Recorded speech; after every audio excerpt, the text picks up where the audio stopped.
TV KPM. Salam sejahtera, apa khabar semua? Anda sedang menonton Sukses SPM 2021 bersama saya Chris MJ selaku hos anda. Dan adik-adik, sebelum kita mulakan kelas untuk hari ini, kita tahu kes-kes harian COVID semakin tinggi ya. Jadi SOP kena amalkan. Yang pertama, pakai pelitup muka betul-betul dari atas hidung ke bawah dagu. Yang kedua, kerap cuci tangan dengan sabun ataupun guna gel pembasmi kuman. Dan akhir sekali, apabila berada di kawasan awam, jagalah jarak sosial tidak kurang daripada 1 meter. Baiklah adik-adik, untuk hari ini kita akan belajar mata pelajaran biologi. Tapi topik apa agaknya? Kalau adik-adik nak tahu, jangan ke mana-mana. Jom kita saksikan profil guru untuk hari ini.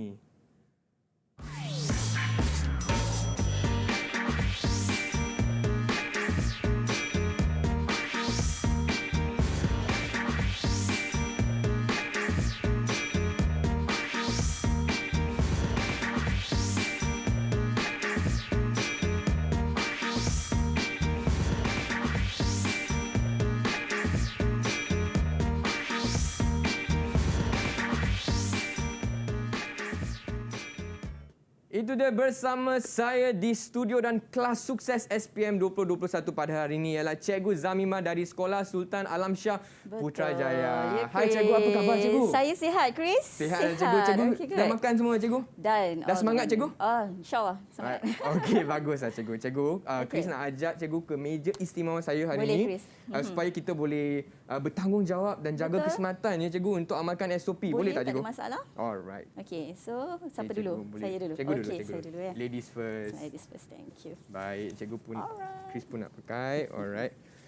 Dan Cikgu, untuk hari ini, untuk kelas Ya, hari ini, Chris. bukan kita berdua saja kan Cikgu? Ya, betul. Bukan kita berdua sahaja. Betul Cikgu. Kita ada kawan-kawan dalam talian Google Meet dari SBP Integrasi Gombak. Hai semua. Hai murid-murid. Hai. Nampak itu muka-muka yang semangat untuk belajar biologi hari ini Cikgu. Ya. Okey, Cikgu, Murid-murid jom kita biologi. berkenalan dengan Okey, kawan-kawan jom. kita. Adik-adik boleh kongsi tak nama dan juga cita-cita kepada Abang Chris ya. Mungkin boleh mula dengan Amira. Hai Amira, apa khabar? Hai, Mira. Hai, Assalamualaikum warahmatullahi wabarakatuh. Waalaikumsalam. Nama saya Amira Nazar binti Abu Zamir dari Sekolah Bersama Penuh Integrasi Gombak dan cita-cita saya adalah untuk menjadi seorang doktor. Seorang Good. doktor. Memang Amira. mata pelajaran biologi amat penting kan Cikgu untuk jadi Betul. doktor. Skor A+ Mira, insyaAllah. Seterusnya kita ada Nazim. Hai Nazim. Hai, apa khabar? Nazim. Assalamualaikum warahmatullahi wabarakatuh. Waalaikumsalam. Nama saya Muhammad Nazim bin Jalil. Sekolah saya dari Sekolah Bersama Penuh Integrasi Gombak dan cita-cita saya adalah untuk menjadi pilot. Juruterbang. Betul. Seterusnya Bagus. kita ada Ibrahim Ismail. Apa khabar? Hai, Assalamualaikum warahmatullahi wabarakatuh. Nama saya Ibrahim Ismail bin Kamarul Halim dari Sekolah Berasrama Penuh Integrasi Gombak dan cita-cita saya untuk menjadi seorang usahawan yang berjaya. Seorang usahawan berjaya hebat. Dan seterusnya Chris juga nak berkenalan dengan Muhammad Anaf. Hai Anaf. Hai, Anaf. Hai, Assalamualaikum. Waalaikumsalam. Nama Muhammad Ahnaf bin Nasuddin. Saya dari Sekolah Bersama Penuh Integrasi Gombak. Cita saya ingin menjadi pilot juga. Pilot juga. Pilot juga ada 2 juruterbang Cikgu. Dan seterusnya Adam. Hai Adam. Hai. Jadi nama saya Adam Harith bin Abdurrahim, dipanggil Adam. Saya dari SBPI Gombak. Cita-cita saya adalah untuk menjadi seorang software engineer. Wow, Software engineer. Dan akhir sekali kita ada Zarif. Hai Zarif, apa Hai, khabar? Zarif, sila. Hai, Assalamualaikum warahmatullahi wabarakatuh. Nama Waalaikumsalam. saya Ahmad Zarif Zaini bin Ahmad Zaini dari Sekolah Asrama Penuh Integrasi Gombak. Cita-cita saya nak jadi seorang forensic scientist. Wow, forensic Cikgu. science. Amat hebatlah kawan-kawan saya pada hari ini. Power juga tu. Power juga Cikgu. Dan untuk seterusnya, Abang Chris juga nak tahu pandangan calon-calon SPM mengenai mata pelajaran dan juga topik untuk hari ini. Mungkin Abang Chris nak tanya Amira. Amira, apakah pandangan anda? Dr. Amira. Okay, pada pendapat saya, subjek biologi ni sangat menarik dan adalah salah satu subjek kegemaran saya kerana subjek ni sangat banyak yang kita boleh kaitkan dengan tubuh badan kita dan senang untuk kita belajar sebab kita boleh kaitkan dengan apa yang berlaku dalam tubuh badan kita. Dan disebabkan saya ingin menjadi seorang doktor, jadi subjek biologi ni sangat penting untuk saya skor cemerlang bagi mencapai cita-cita saya. Betul Amira. Betul. Terima kasih Amira. Dan seterusnya, boleh tak Chris tanya Adam mengenai pandangan anda? Okey Adam. Okey, dalam pandangan saya, biologi ni sangat penting bagi kita walaupun cita-cita saya tak berkait langsung dengan biologi ni. Saya rasa dia amat penting kerana dia banyak berkait, macam tadi Amira cakap, banyak berkait dengan tentang hidup kita.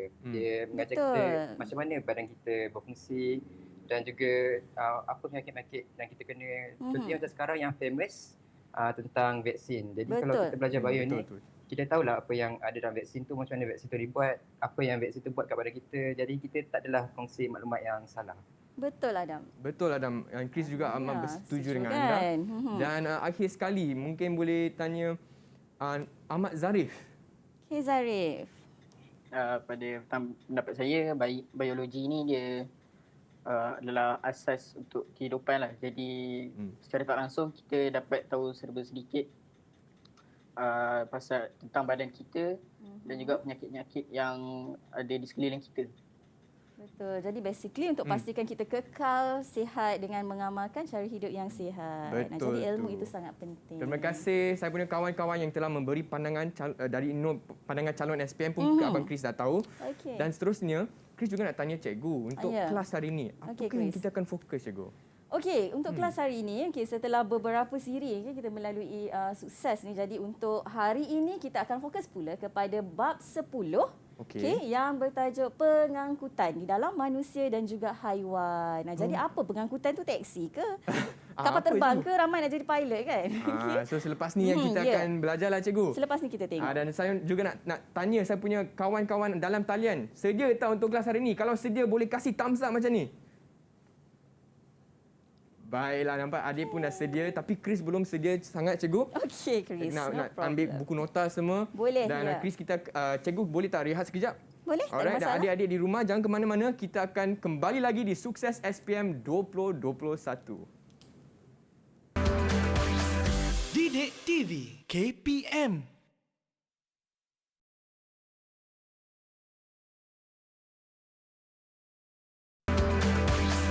Didik TV KPM.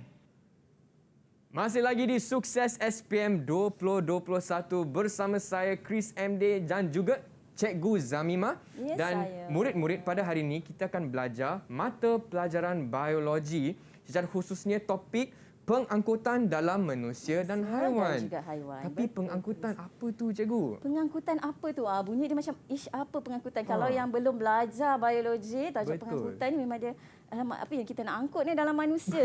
Okey. So basically sebenarnya dia adalah tentang sistem peredaran darah kita. Okey. Jadi sistem peredaran darah adalah pengangkutan utamalah dalam badan manusia dan juga haiwan. Faham cikgu. Baiklah. Mungkin cikgu boleh, adik-adik pun dah sedia. Chris pun sudah bersedia untuk belajar. Okey, dan persilakan cikgu untuk kelas Okey, hari boleh cikgu mulakan. Okey, hai murid-murid di rumah. Okey, jadi kita bersua lagi di dalam sukses. Okey, seperti biasa sukses kita akan membincangkan dan memfokuskan sebenarnya teknik menjawab soalan peperiksaan SPM. Jadi jika bersama dengan cikgu, murid-murid seharusnya tahulah kita akan mempelajari ataupun kita akan fokus kepada tajuk mata pelajaran biologi. Untuk kali ini, seperti yang Chris sebut tadi, kita akan fokus kepada tajuk pengangkutan di dalam manusia dan juga haiwan. Okey. Jadi, sebelum kita mulakan dengan soalan-soalan, okey, murid-murid ingat lagi ke apa yang kita belajar dalam bab 10 ni? Okey, kalau murid-murid tingkatan 4 mungkin baru je melalui bab ini. Tapi murid tingkatan 5 mungkin mungkin kena ulang kaji sikit cikgu. Kena buat ulang kaji. Jadi cikgu akan pergi cuba recall balik dengan cepat apa yang kita belajar sebenarnya dalam bab 10. Okey, bab 10 ada 8 subtopik. Jadi subtopik yang pertama kita akan lihat jenis sistem peredaran. Yang kedua, kita akan lihat sistem peredaran manusia secara khusus. Yang ketiga, mekanisme denyutan jantung. Ini organ utamalah dalam pengangkutan manusia dan haiwan. Kemudian mekanisme pembekuan darah, kumpulan darah manusia yang subtopik yang kelima. Yang keenam, kita nak bercerita tentang isu kesihatan berkaitan sistem peredaran darah. Sakit jantung dan sebagainya. Kemudian, kaitannya pula dengan sistem limfa di dalam manusia dan juga isu kesihatan berkaitan sistem limfa. Jadi kalau kita lihat kat sini, murid-murid ingat balik ada dua sistem yang terlibat. Sebab tu tajuk dia pengangkutan dalam manusia. Dia bukannya sistem peredaran darah semata-mata. Okey, jadi bab 10.1, cikgu nak ingatkan balik ada beberapa jenis sistem peredaran. Sistem peredaran terbuka.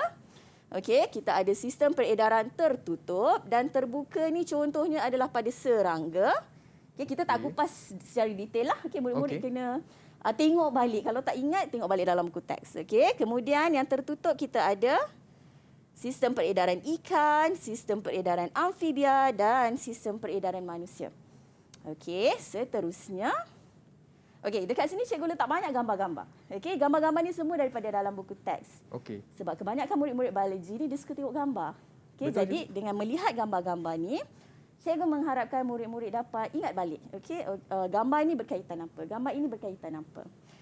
Basically kita ada gambar jantung. Ini adalah gambar sel darah putih. Kita ada few types. Beberapa jenis sel darah putih. Kemudian subtopik yang kedua, sistem peredaran darah manusia. Kita bercerita tentang komponen dalam darah dan juga apakah salur yang terlibat dalam sistem darah manusia. Kemudian mekanisme denyutan jantung, kita akan lihat macam mana jantung bekerja. Dan bagaimana bahagian lain badan membantu jantung untuk mengedarkan darah ke seluruh badan. Kemudian mekanisme pembekuan darah, penting juga dia melibatkan proses lah. Jadi ingat murid-murid, bila melibatkan proses, pastikan murid-murid tahu step by step proses dia apa. Langkah demi langkah. Seterusnya, 10.5 kumpulan darah. Yang ini mendengar rendah, sains mendengar rendah. Murid-murid dah pernah belajar juga. Kalau tak salah cikgu tingkatan 2 rasanya. Jadi, tingkatan 3. Kita belajar tentang jenis darah yang kita biasa lihat. Kita ada kumpulan darah A, kumpulan darah B, kumpulan darah AB, kumpulan darah O. Jadi bagi murid yang tak belajar biologi, kita tahulah A, B, O tu. Tapi kenapa dia jadi A? Kenapa dia jadi B? Jadi faktor yang menentukan dia adalah kehadiran antigen. Dan juga antibody yang menentukan darah itu jenis darah apa. Jadi murid-murid kena ingat balik. Kadang-kadang kalau tak fokus betul-betul, yang ini dia jadi confused. Kalau orang jenis darah A, dia ada antigen apa, dia ada antibody apa. And somehow dia boleh tertukar. Jadi murid-murid kena betul-betul faham. Kemudian isu kesihatan berkaitan sistem peredaran darah manusia sebenarnya banyak. Kalau kita Google memang sangat banyak. Tapi dalam silibus KSSM yang terbaru ni, kita fokus kepada aterosklerosis, hipertensi, stroke, arteriosklerosis dan angina. Yang dua ni nampak macam lebih kurang sama. Tapi lain ya. Murid-murid pastikan apakah perbezaan antara aterosklerosis dan arteriosklerosis. Kemudian 10.7. Yang ini kita masuk sistem limfa. Ingat yang cikgu sebut tadi, kita ada dua sistem yang terlibat dalam tajuk ni. Sistem limfa juga sangat penting. Jadi kita belajar antaranya adalah bagaimana bendalur limfa terbentuk, dan sebagainya. Kemudian sistem limfa keseluruhan dalam badan manusia, bagaimana keadaannya, bagaimana susunannya, dan sebagainya. Dan akhir sekali adalah isu kesihatan berkaitan sistem limfa dalam manusia. So ini murid-murid biasa tengok. Biasalah tengok, cuma kita kena tengok juga bila kita dah kuasai konsep dalam satu-satu topik. Pastikan murid-murid biasakan diri untuk menjawab soalan. Sebab cikgu selalu pesan satu-satu konsep tu dia ada banyak sangat angle. So soalan boleh come out from any angles. Dia boleh tanya dalam pelbagai sudut. Faham cikgu. Jadi latihan latih tubi itu sangat-sangat penting. Baik, dah bersedia dengan soalan? Sedia tak adik-adik? Boleh, Murid-murid thumbs up. atas talian sedia tak? Okay, very good. Okay, okey. so kalau ikutkan balik, okay, kertas peperiksaan biologi kita ada 3 kertas. Okey, Okay, kertas 1 objektif, 40 soalan. Kertas 2 kita ada soalan struktur dan soalan esei. Dan yang ketiga adalah amali eksperimen. Okey, jadi dekat sini cikgu tekankan kertas 1 dan kertas 2. Faham, cikgu. Okey. Jadi cikgu ada beberapa contoh soalan kertas 1 dekat sini iaitu soalan objektif. Cikgu ingatkan balik bagaimana cara untuk kita tackle soalan objektif. Pertama sekali, murid-murid biasa akan tertarik dengan gambar rajah. Okey, tapi gambar rajah ni apa yang kita nak tengok? Kita nak tengok label murid-murid. Okey, macam cikgu cakap tadi, walaupun dia gambar 2 dimensi, okey, tapi dia boleh tanya pelbagai angle. Jadi macam mana kita nak tahu soalan ni dia nak tanya angle mana? Okey, ataupun kadang-kadang gambar rajah tu kita tak pernah lihat. Okey, dan kita cuba nak kenal pasti. Jadi kita perlu rujuk kepada penyataan pada soalan. Penyataan pada soalan ni kalau tak baca, kita tak tahu soalan, mungkin kita tak tahu gambar rajah ni gambar rajah apa. Betul, cikgu. Ataupun kalau kita tahu, kita tak tahu soalan tu nak kita lihat gambar rajah tu dari sudut yang mana. Okey? Jadi dia kata gambar rajah ni menunjukkan sistem peredaran darah organisma X. Apakah organisma X? Siapa boleh tolong cikgu? Siapa nak tolong? Okey. Okey. Ibrahim. Pada pendapat saya untuk soalan ni lah kan. Saya rasa jawapan dia C, salamander. Jawapan dia C. Okey, salamander B dekat sini. B Ibrahim? Okey. Salah tengok. Salamander. Okey, kenapa salamander? Okey, ada yang nak explain? Kak Ibrahim nak explain kat cikgu salamander? Sebab kalau kita tengok dekat dalam gambar rajah Gambar rajah, okey. kat situ dia tunjuk ada dia cave. Yang first kita tengok dia ialah close circulatory Close, system. very good. Okey. Maksudnya dia memang bukan insect lah. Dia Okey, bukan bukan serangga. insect. Okey, so kita reject insect. Okey. Alright. Okey, kemudian kita nampak dia two circulatory system. Okey, tapi 2 kitaran. darah dia bercampur. Jadi dia Darah bercampur. Dekat mana tu, Jan? Amphibia. Jantung kan? Dekat jantung dia. Okey, dekat jantung dia ada 3 ruang sahaja. 3 Betul? Ya. Okey, terima kasih Ibrahim. Okey. So itu penerangan Ibrahim. Okey, dekat jantung kita nampak dia ada 3 ruang. Okey, dia ada atrium kanan, atrium kiri dan juga 1 ventricle. Okey, so bila 1 ventricle biasanya dia ada pada amphibia. So antara banyak-banyak ni mana amphibia? Kita ada ikan salmon, ikan. Ikan tu ikan. Kita ada bukan. Okey, kita ada helang, burung. Kan? So bukan juga. Serangga tadi Ibrahim kata bukan sebab ini adalah salur darah yang tertutup. Okey, jadi jawapan yang paling tepat adalah B. salamander. Kalau murid-murid tak tahu pun apa itu salamander, tak pernah dengar. Okey, tapi murid-murid tengoklah cara macam mana kita nak reject jawapan. Okey, so kita reject jawapan yang memang confirm. Ni memang salah, ni memang salah, ni memang salah. So, kita tak ada pilihan lain. Okey, this is the only. Ibrahim dah dapat 1 markah dah ni. Jawapan dah 1 markah. Okey. Alright, so salamander tu apa? Ikan Salamander tu cicak kan, cikgu? Dia macam kind of dia macam lah macam cicak tapi dia boleh hidup 2 alam. Dia boleh hidup dalam air dan dia boleh hidup di darat. Faham, cikgu. Okey, so adalah penerangan dia kenapa amphibia ada jantung begini, macam mana dia survive dengan darah yang bercampur dan sebagainya. Murid-murid kena explore lah. Okey, kena ulang kaji balik. Alright. Kemudian contoh soalan yang kedua.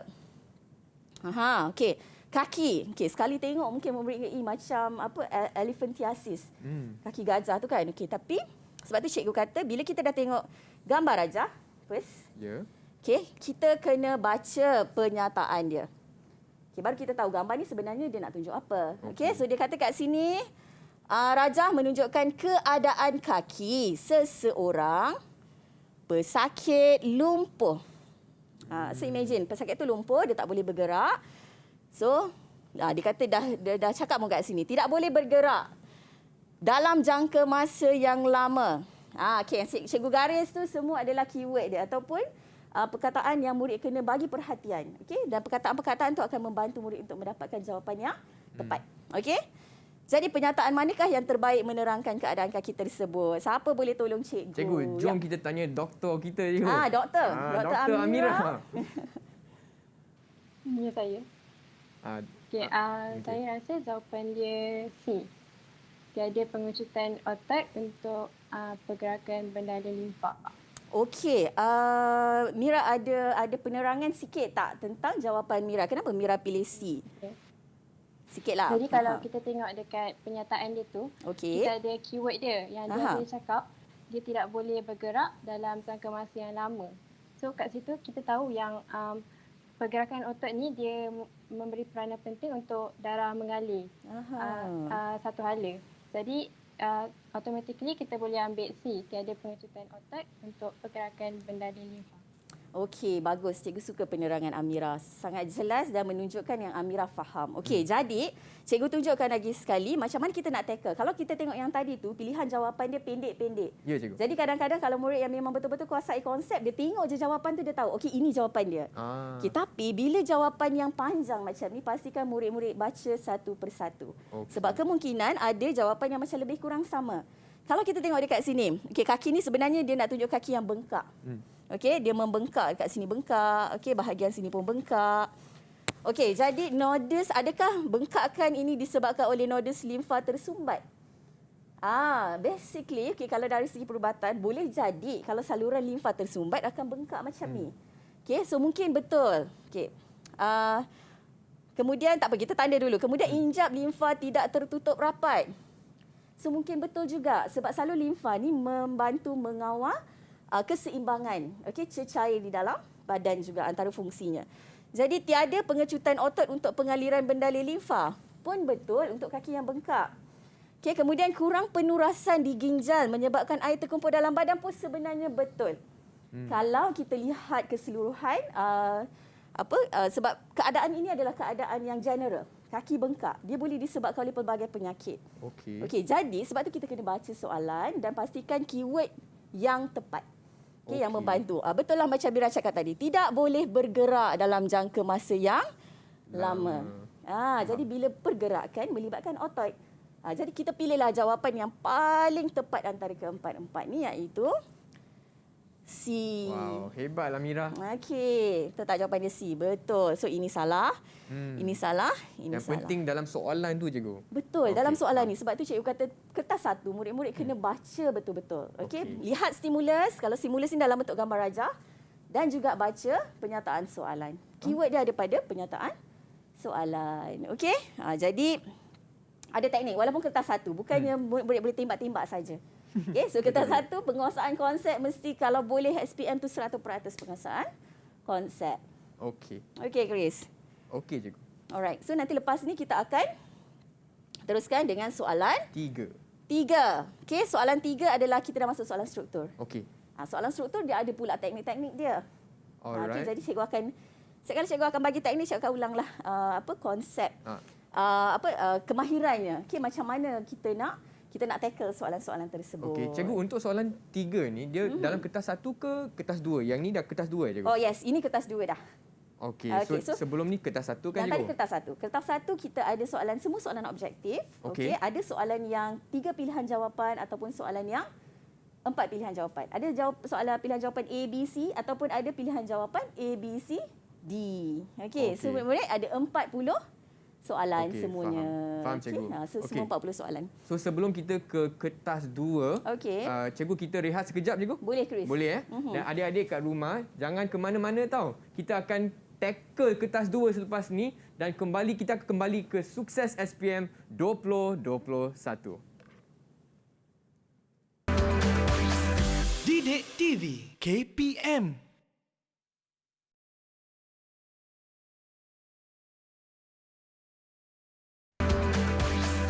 Didik TV KPM.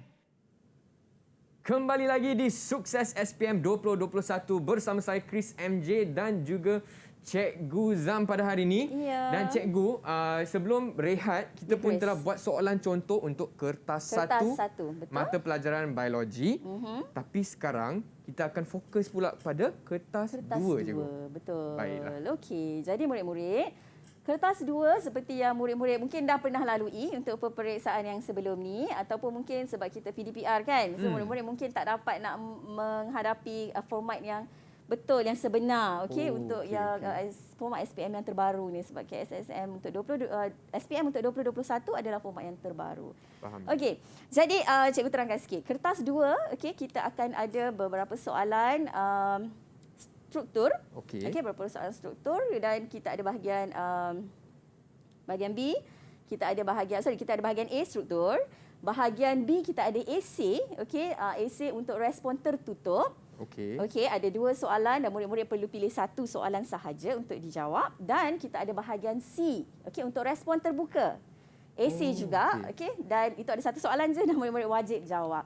Jadi AC ada 2 soalan yang murid perlu jawab. Okey, jadi bagaimana nak jawab soalan struktur? Bagaimana nak jawab soalan AC? Okey, sebab tu cikgu kata latihan itu penting tetapi mempelajari teknik juga sangat penting. Betul, Okey, cikgu. supaya jawapan kita tepat. Betul. Okey, baik. Jadi kita teruskan dengan soalan contoh ketiga, okey, yang berkaitan dengan soalan struktur. Struktur. Okey. Cikgu. So, soalan struktur ni dia akan ada anak-anak dia. Okey. So, kalau soalan 1 dia adalah 1A, 1B contohnya. Okey. So, ini soalan yang pertama. Okey, yang ni cikgu ambil daripada percubaan biologi SPM 2020. Okey. Jadi Raja, seperti biasa apa yang kita nak kena buat murid-murid? Apabila kita melihat satu-satu soalan, murid-murid ini suka tengok kertas soalan dia akan selak. Selak kan dia tengok gambar. Okey, lepas tu bila tengok gambar yang dia tidak biasa lihat, mulalah dia kata alamak ni tajuk apa kan. Mula nak panik kat situ. Tak perlu murid-murid. Tak perlu panik. Kenapa? Sebab semua yang kita lihat tu mungkin kita tak dapat daripada dalam buku teks. Okey, soalan ni memang bukan datang gambar rajah bukan datang exactly daripada buku teks. Okey, dia dilukis semula, diilustrasi semula. Jadi sebab tu cikgu kata kita perlu ada teknik. Teknik pertama memang kita kena tengok gambar lah. Okey. Kita tengok stimulus. Nama dia stimulus. Tak semestinya stimulus tu dalam bentuk gambar rajah. Ada stimulus dalam bentuk jadual. Ada stimulus dalam bentuk keratan akhbar. Ada stimulus dalam bentuk penyataan-penyataan dan sebagainya. Okey, Faham, cikgu. carta pun ada, cikgu. Carta alir dan sebagainya adalah. Okey, jadi apa yang penting adalah murid-murid baca teliti setiap stimulus yang diberikan. Okey, kalau lihat dekat sini, gambar ni mungkin kurang jelas, tak apa. Okey, cikgu akan terangkan. Okey, diagram 4.1. Okey. Berkaitan dengan apa? Okey, biasa gambar ni familiar lah. Okey, dia berkaitan dengan sistem peredaran dalam manusia. Okey, kita ada jantung dekat sini.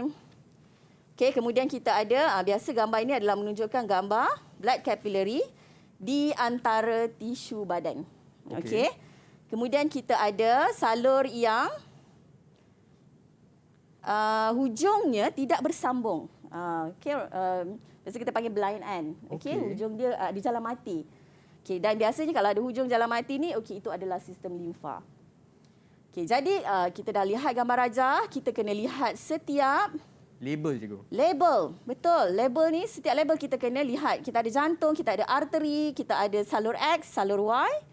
Kita ada cecair limfa, kita ada nodus limfa, cecair Z dan vein. Banyaknya cecair kat situ kan? Okey, kemudian kita lihat pada penyataan. Okey, lihat pada penyataan. So penyataan ni dia nak suruh kita tengok yang mana? Sebab gambar rajah ni dia banyak part, okey, banyak bahagian.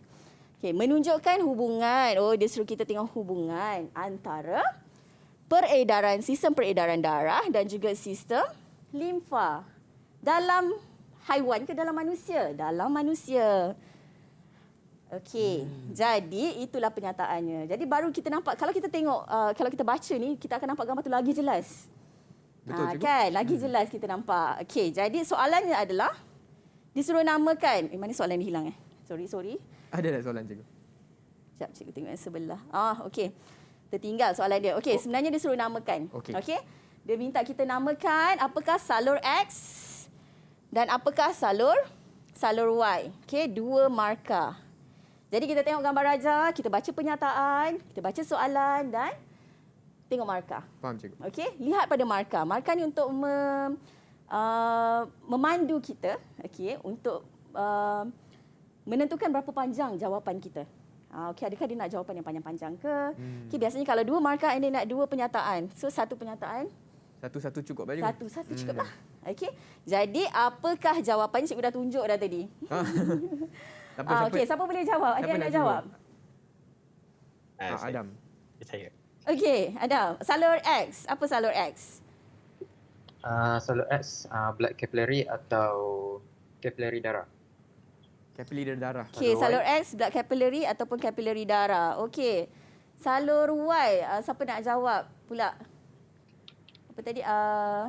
Ada tak? Siapa lagi nak cuba? Anaf Saya. Anaf, okey. Anaf. Sila Anaf. Yang Salur untuk Y.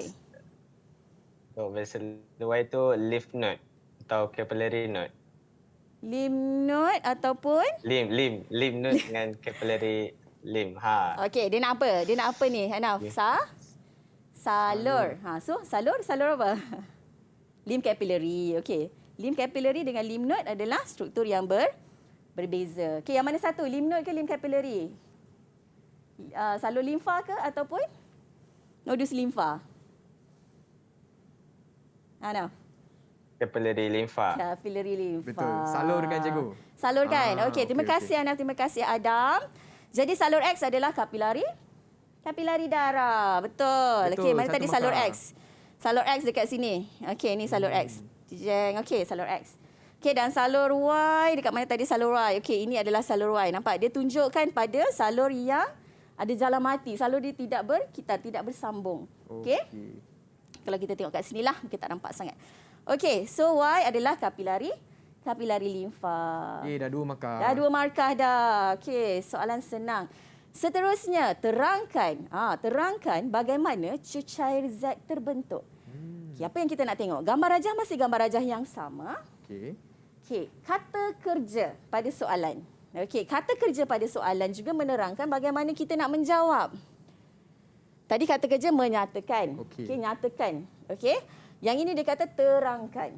Okey, so bila terangkan, terus dalam kepala kita, oh dia bukan satu perkataan, bukan 2 perkataan, dia patutnya merupakan ayat.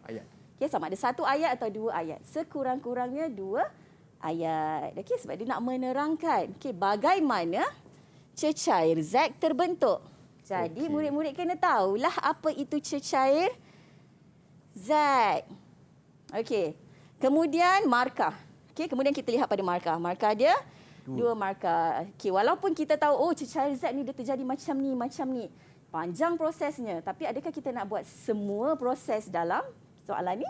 Tak semestinya, cikgu. Tak semestinya. Sebab tu markah ini akan memandu kita. Okey, panjang mana jawapan yang perlu kita berikan.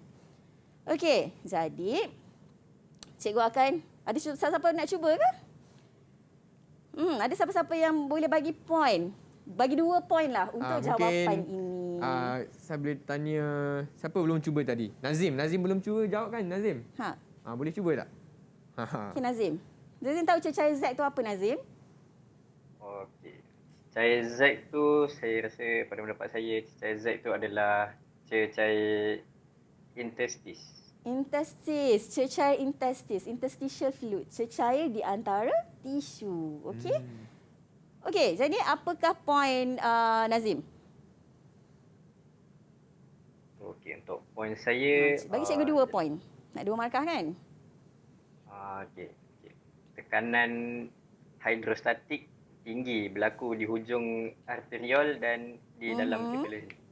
Okey, untuk poin kedua pula, sebahagian komponen plasma darah tertapis keluar ataupun dipaksa keluar ke ruang antara sel.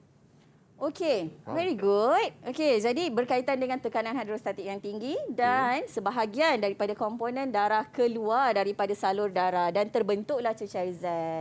Itulah maksud Nazim tadi. Okey, jadi kita lihat bagaimana, cikgu letak dekat sini adalah jawapan daripada skema jawapan. Okey, kenapa kita perlu lihat skema jawapan? Sebab daripada skema jawapan inilah kita dapat belajar. Okey, bagaimana sebenarnya kita nak menulis jawapan daripada konsep yang kita ada. Okey, untuk betul-betul menjawab kehendak soalan. Okey, jadi soalan tadi terangkan bagaimana cecair Z terbentuk.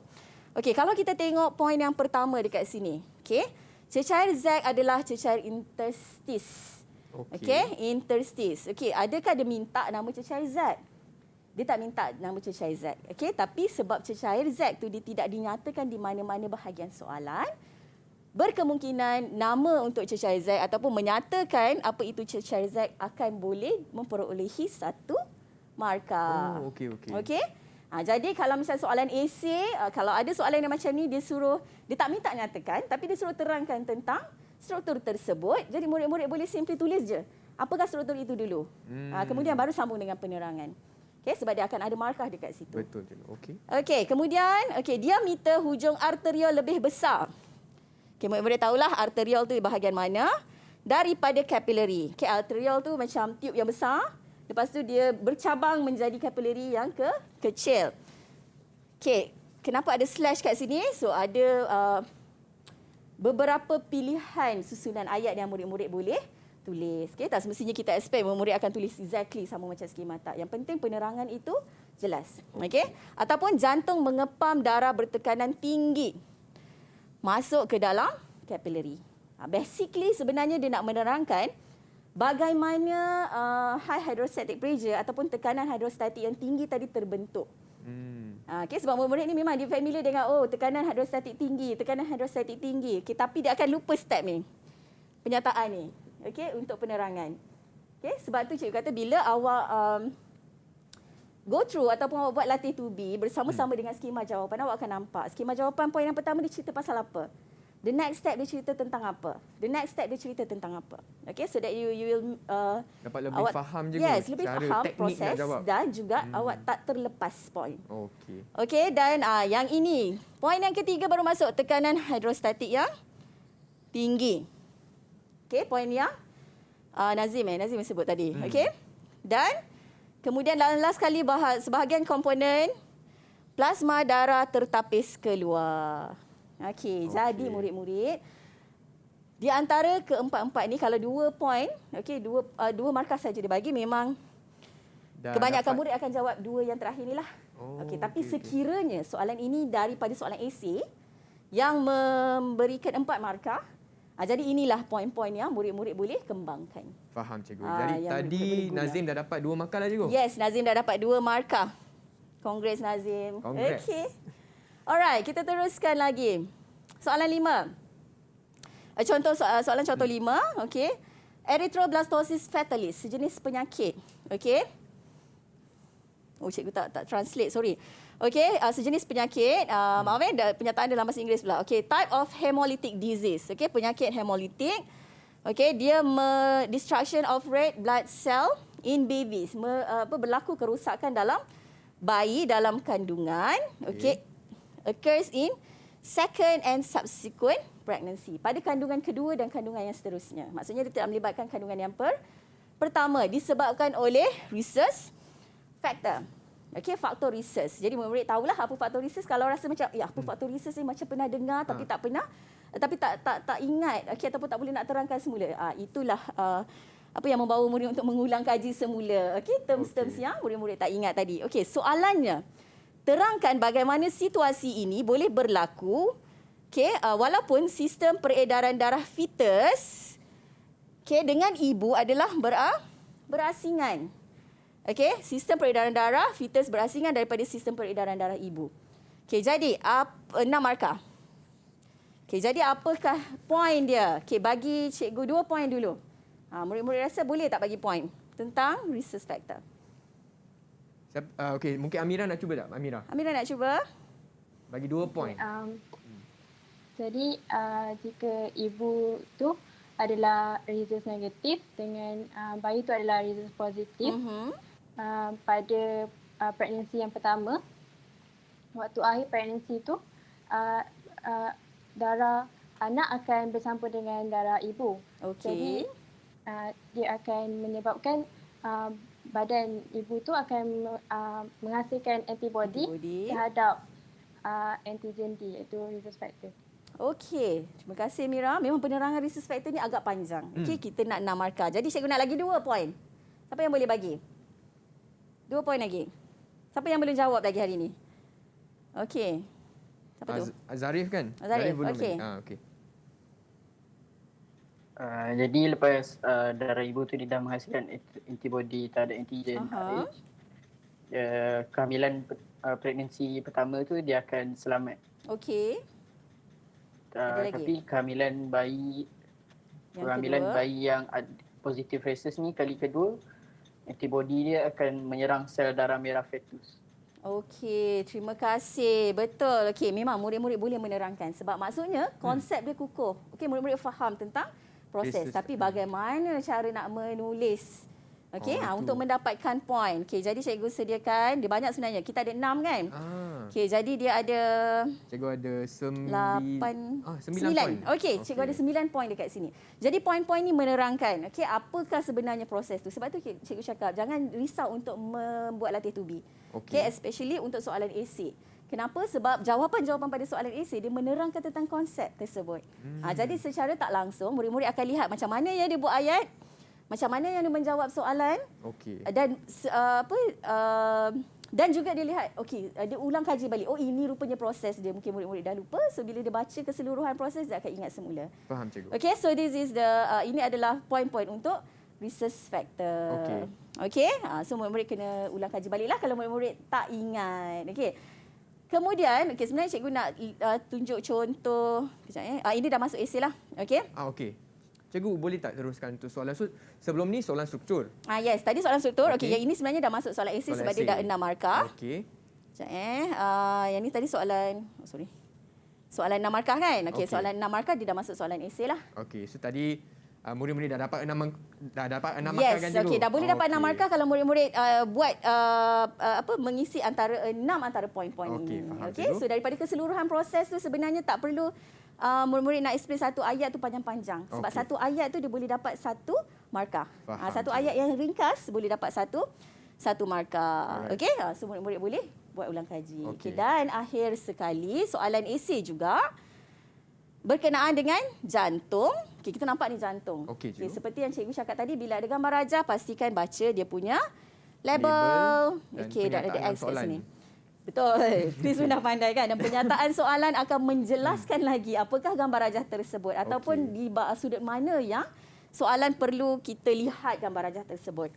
Okey, so rajah menunjukkan apa? Struktur dalaman jantung. Okey. So X ialah struktur yang terdapat di dalam jantung kanan. Betul ke? Betul. Jantung kanan. So soalannya apa? Jadi soalannya kita akan lihat kata kerja. Kata kerja dia nak minta kita terangkan, jelaskan apa yang berlaku terhadap aliran darah sekiranya struktur X tidak berfungsi. Yang kita belajar apa? Yang kita belajar apakah fungsi struktur X. Kita belajar apa itu struktur X dan kita belajar apa fungsi struktur X. Tapi soalan dia reverse. Dia kata apa akan jadi sekiranya struktur X tidak berfungsi. Okay, jadi soalan ni banyak murid-murid, soalan jenis macam ni. Adakah kita nak terangkan dulu struktur X punya fungsi tu? Cikgu, apa kata kita rehat sekejap? Boleh. Kita bagi murid-murid atas talian sedikit masa untuk cuba jawab. Okey, murid-murid bersedia. Murid-murid bersedia dan adik-adik murid-murid jangan ke mana-mana. Kita akan kembali lagi di Sukses SPM 2021 untuk tackle soalan esei. Yes, soalan yang terakhir. Didik TV KPM.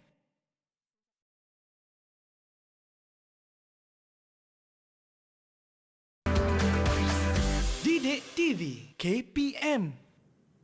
Kembali lagi di Sukses SPM 2021 bersama saya Chris dan untuk hari ini kita sedang belajar mata pelajaran biologi bersama Cikgu Zamima. Baiklah Cikgu Zamima, untuk Chris, soalan seterusnya ialah soalan esei Cikgu. Ya, masih lagi kita dalam soalan esei. Okey. Jadi kita sambung lagi soalannya. Okey, tadi cikgu dah terangkan apa yang kita perlu lihat apabila kita melihat satu-satu soalan. Okey, seperti biasa gambar rajah, okey, label, okey, kemudian penyataan soalan, kemudian kata kerja, okey, dan markah. Okey, berapa banyak yang kita nak tulis. Okey, jadi cikgu rasa murid dah bersedia dengan soal jawapan masing-masing. Nanti kita akan check. Okey, tapi untuk kali ini cikgu akan terangkan. Okey, terus apakah poin-poin murid-murid boleh check dengan jawapan yang murid-murid dah buat tu, check berapa markah yang murid-murid boleh dapat. Okey, jadi antara poin yang cikgu ada dekat sini, okey, kita namakan. Nampak tak? Tadi cikgu kata X tak dinyatakan di mana-mana dalam bahagian soalan. Jadi kita boleh namakan. Okey. X adalah injap trikospid. Okey, kemudian apabila atrium kanan mengecut, injap tidak terbuka. Straightforward. Terus dia kata apa kesan dia. Okey. Dia tak terangkan apakah fungsi injap ni tadi. Walaupun kita yang kita belajar konsepnya adalah apakah fungsi injap trikospid. Tapi bila soalan dia kata apa jadi sekiranya X tidak berfungsi, jadi kita straightforward je. Okey. Teruskan, darah tidak dapat mengalir ke dalam ventrikel kanan dan apabila ventrikel kanan mengecut, injap tidak tertutup pula. Jadi darah mengalir semula ke dalam atrium kanan. Okey. Jadi dia bertentanganlah dengan fungsi X dan tidak menjamin darah mengalir satu hala. Okey, cikgu. Okey, so murid-murid boleh simak dan boleh tengok markah masing-masing. Cikgu, jadi asalkan ada 4 poin, dapatlah 4 markah. Betul. Antara poin-poin yang disediakan dalam skema jawapan ni, kalau kita dapat 4 poin, mana-mana 6 ni, kita boleh dapat 4 markah. Okey, faham. Okey. Baik, dan soalan yang terakhir untuk esei. Okey, yang ini pun penting untuk cikgu tunjukkan murid-murid tips untuk menjawab soalan jenis ini. Jenis apa tu? Okey, ada gambar rajah lagi. Biasa kita lihat gambar rajah dan kita baca teliti label pada gambar rajah ini dan baca penyataan. Apa sebenarnya gambar rajah ni nak? Macam batang pokok pun ada kan? Okey. So, rajah menunjukkan sebahagian sistem peredaran darah. Okey. Dan sistem limfa di dalam badan manusia. Soalannya, tadi kita tengok terangkan. Okey, sekarang kita tengok kata kerja yang lain sikit. Bandingkan. Okey, kenapa cikgu nak terangkan soalan ini? Sebab soalan perbandingan ni ada beberapa isu yang murid-murid sering membuat kesalahan. Okey. Apa kesalahannya? Okey. So kita dah baca soalan bandingkan bendalir S dan bendalir T. Kenapa pasti di mana bendalir S, apa itu bendalir S? Dan di mana bendalir T, apa itu bendalir T? Okey. Kemudian kita lihat markah. Okey. Dia ada 2 jenis soalan macam ni. Sama ada soalan bandingkan atau soalan bezakan. Dia ada 2 bentuk soalan yang berbeza. Kalau banding maksudnya kita kena ada persamaan dan perbezaan. Kalau bezakan kita hanya perlu nyatakan perbezaan sahaja. Okey, jadi kita ada persamaan. Biasanya persamaan dia akan ada sikit je. Okey, mungkin 2 markah, mungkin 1 markah. Okey. Dan the rest kalau 2 markah untuk persamaan jadi 4 markah untuk perbezaan. Okey, so tipsnya adalah bila menulis perbezaan, pastikan murid-murid membezakan aspek itu dalam satu ayat. Okey, contoh dekat sini. Bendalir S mengandungi sel darah merah. Manakala bendalir T tidak mengandungi sel darah merah. Simple je murid-murid. Tapi inilah yang banyak murid-murid buat kesilapan. Okey, apa kesilapan yang mereka selalu buat? Okey, mereka selalu akan menerangkan keseluruhan. Bendalir S tu apa daripada A to Z. Kemudian next paragraph baru dia akan terangkan bendalir T tu apa. Jadi dia tak bandingkan. Okey, jadi perlu ada perbandingan. Ayat ini penting. Bila habis satu ayat ni baru dapat 1 markah.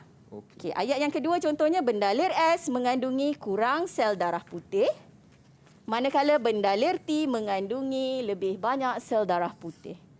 Okey, jadi bendalir S tadi sebenarnya darah lah. Dan bendalir T adalah secara limfa. Okey, jadi dah bandingkan aspek dari segi jumlah sel darah putih, baru dapat satu markah. Faham, cikgu. Okey, dan sebenarnya ada banyaklah perbandingan kat sini yang cikgu dah senaraikan. Jadi murid-murid boleh cuba di rumah dan boleh simak jawapan ni. Betul tak murid-murid bandingkan ni? Kita ada 1, 2, 3, 4, 5, 6, 7, 8 aspek yang cikgu bagi dekat sini untuk murid-murid bandingkan. Faham, cikgu. Cara penulisannya memang macam inilah. Okey, bandingkan setiap aspek. Ni 1 markah, 1 markah, 2 markah, 3 markah, 4 markah, 5, 6, 7, 8 poin perbezaan. Faham, cikgu. Murid-murid faham tak murid-murid? Atas Faham tak? talian, faham Baiklah, cikgu.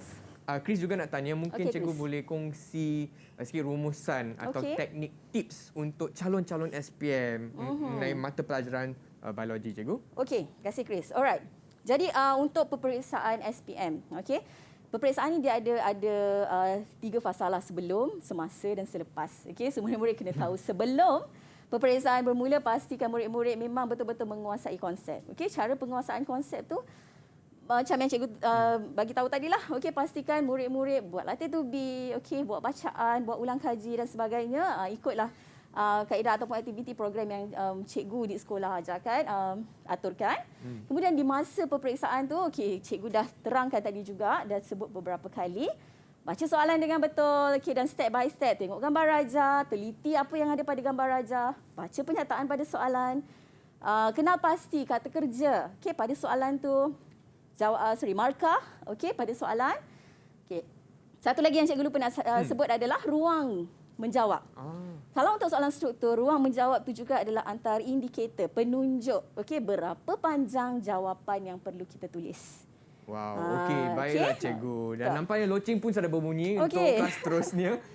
Dan Chris nak ucapkan terima kasih kepada rakan-rakan sekelas saya atas talian. Terima kasih semua.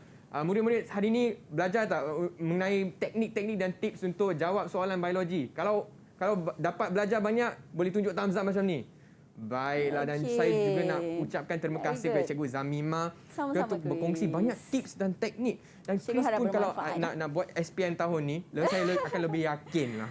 Okey, bagus. Dan Cikgu harap murid-murid di rumah pun begitu juga. Ya, dan kepada adik-adik di rumah, kita akan jumpa lagi di episod seterusnya hanya di Sukses SPM 2021. Bye semua! Didik TV KPM